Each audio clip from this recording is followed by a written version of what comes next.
சில சமயங்களில் நம்மளால ஒரு சின்ன தவறு நடந்துரும், அல்லது பெரிய தவறாக கூட இருக்கலாம். ஆனால் நம்ம ஏற்றுக்க மாட்டோம்.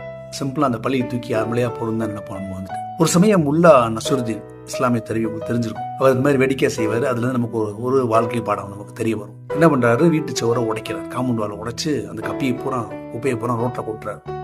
ஸோ அதுல இருந்து ரோடு பூரா தூசியா இருக்குது. அப்படியே பக்கத்து வீடு எதிர்த்து வீடு எல்லா வீட்டுக்கும் ரொம்ப தொந்தரவா இருக்குது. சுவாசிக்க முடியல. ரோடெல்லாம் கல்லா கிடக்குது. போக முடியல, வர முடியல. யாராலும் எல்லாரும் ரொம்ப டிஸ்டர்பன்ஸா நினைக்கிறாங்க. என்ன இந்த மனுஷன் எப்படி போட்டு அநியாயம் பண்ணிட்டு இருக்கானே அப்படின்னு. அடுத்த நாள் காலைல பார்த்தா முல்லா என்ன பண்றாரு, நடு ரோட்ல பெரிய குழி தோண்டிட்டு இருக்கிறாரு. குழிக்குள்ள இருக்கிறவர் தோண்டிட்டு இருக்கிறாரு. எல்லாரும் வந்து முல்லா என்ன பண்றீங்க, நடு ரோட்ல குழி தோண்டிங்க, எப்படி போவாங்க மக்கள், நீங்க தானே எல்லாம் தொல்லையா இருக்குன்றீங்க, அந்த வேஸ்ட் போனா அது பூரா கொட்டுறதுக்கு இடம் வேணும்ல, அதெல்லாம் தோண்டிக்கிட்டு இருக்கீங்க அப்படின்றது. ஒரு தப்பை மறைக்கிறதுக்கு இன்னொரு தப்பை செய்யறது, குழியை தோண்டுறது.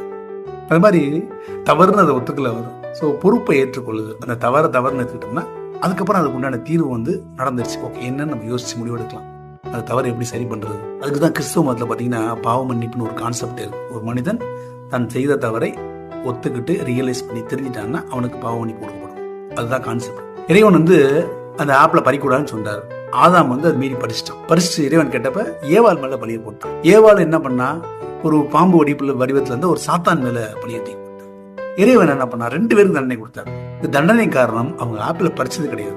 பறிச்சத ஒருத்தர் மேல ஒருத்தர் பழிய போட்டா பாத்தீங்களா, அல்லது ஒருத்தர் இன்னொருத்தர் மேல பழிய போட்டா பாத்தீங்களா, அதுக்கு அப்படிதான். அடுத்தவங்க மேல பழிய போடுறது தான் இறைவன் அந்த தண்டனையை கொடுத்தாரு. அவங்களுக்கு அடுத்தவர் மேல பழிய போடாமல் பொறுப்பை ஏற்றுக்கொள்ளுது. இன்னொன்னு ஒரு நல்ல தலைமை பண்பு என்னன்னா, அவரோட இமேஜோ, அவரோட பணமோ, அவரோட பதவியோ, அவரோட அதிகாரமோ எதுவுமே கிடையாது. பொறுப்பை ஏற்றுக்கொள்ளுது. ஒரு நல்ல தலைமைக்கு வந்து இது என்னால் நடந்ததுன்னு ஒரு பொறுப்பை ஏற்றுக்கிறாங்க. Responsibility, taking the responsibility. இதுக்கு நான் தான் முழு காரணம் என்று ஏற்றுக்கொள்ளணும். அது ரொம்ப முக்கியம் ஒரு நல்ல தலைமைக்கு.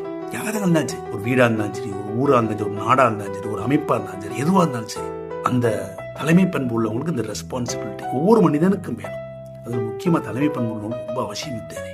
பொறுப்பை ஏற்றுக்கொள்ளுது. அதன் மூலம் விடுவு கிடைக்கும். அந்த தவறு மறுபடியும் நடக்காமல் நம்ம பார்த்துக் கொள்ளலாம். நல்ல சிந்தனை நம்பிக்கை வளர்ப்போம். அன்புடன் நம்பினார்.